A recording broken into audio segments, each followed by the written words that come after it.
Well, each of us has gone through a series of those deaths, it seems like. I can name 50 more starting overs in my life, big ones and little ones. Starting overs in new jobs, starting overs with new people in my romantic life, partners, starting over with new locations, being in new cities and sometimes new countries. I've never actually moved to a different country, but I know people who have moved from their native country to live in a brand new country where they hardly even speak the language, and they're really starting over. And it's a major, major thing to be starting over.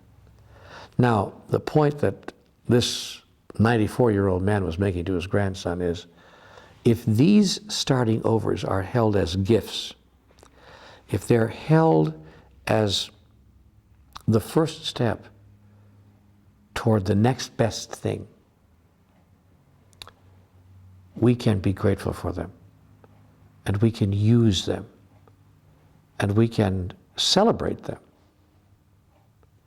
and we can hold them in our reality in an entirely different and most beneficial way, even retroactively, even by thinking them of past ones in a new way. So not just about the starting overs that are yet to come, the new beginnings that are yet on their way in our life, but also about the starting overs that we've experienced in the past, like the two I mentioned from my early childhood, and many more that I could talk to you about from my 20s, 30s, and 40s, and so forth. That an interesting thing to do might be to just make a list of all the really important starting overs, the important new starts that have occurred in your life. Not only those that you've instigated and that you put into place, but those that, could I say, life brought to you. That life, almost foisted upon you, if you please, that you just woke up one day and there it was, another beginning. We could make a list of those. Sit down, in fact, do it tonight after this program is over. Sit down and make a list of all the starting overs, the really important ones that you've experienced in your life. And then make a list of what you lost, what you believe yourself to have lost in that moment of starting over, and what you gained. Now with the benefit of hindsight. I even gained from my father refusing to go back for the teddy bear. I don't think I gained what he wanted me to gain. I don't think that I gained a sense of independence from my childhood toys or my own childhood dependencies, which is what I thought he was trying to wean me off of.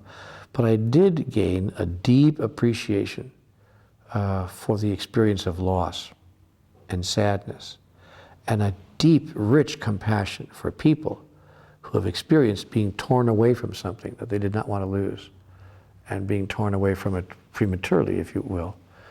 And that has caused me to be very empathic. I've had a deep connection with people who have experienced enormous loss in their life from the loss of my teddy bear. And in that sense, there's a great benefit to be found. So we can go back through all the starting overs of our life, those that appeared to be joyful at the time, like maybe weddings, or the day of a brand new job, or graduation from college or from high school, as well as the not so happy ones, like the loss of our teddy bear, or the time when Grandma didn't come home again. We can take them all and bless them and see them in this extraordinary new way that allows us to hold them all as great treasures and as great gifts from life to life itself. And once we do that kind of healing work about the starting overs of our past, we then prepare ourselves and better equip ourselves for all the starting overs that are yet to come. Because here's something that I've learned even before this wonderful young man brought that anecdote to me on talk radio today. I've learned that the new days and times never really do stop. Just when you think that it really is all over, it has only just begun. Let me give you an example of that. I can remember a few years ago, now I guess it's about 10 years ago, I was just 49 years old, turning 50. And a very important relationship in my life was ending. This was a relationship that I thought would be lasting forever and would never, never, ever end. And I was shocked and distraught at the end of this relationship. I didn't really know where to turn. But I didn't have to turn anywhere. Within days of the end of this relationship, a young 23-year-old girl came into my life. I was 50 at the time.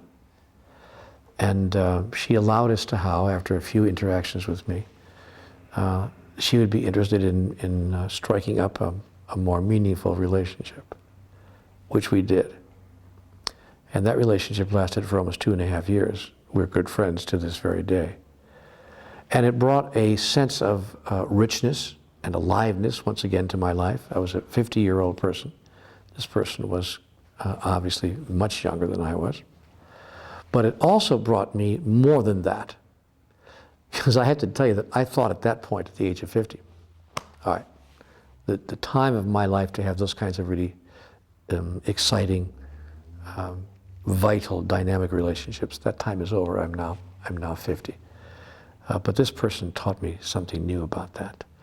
That in fact, we can start over anytime, any day, anywhere. I'm having that experience right now in my life as well, the same kind of experience. The vitality of life, the excitement of life, the wonder of life, the joy of life never ends. Every day is a starting over. That's exciting and a good place for us to say good night.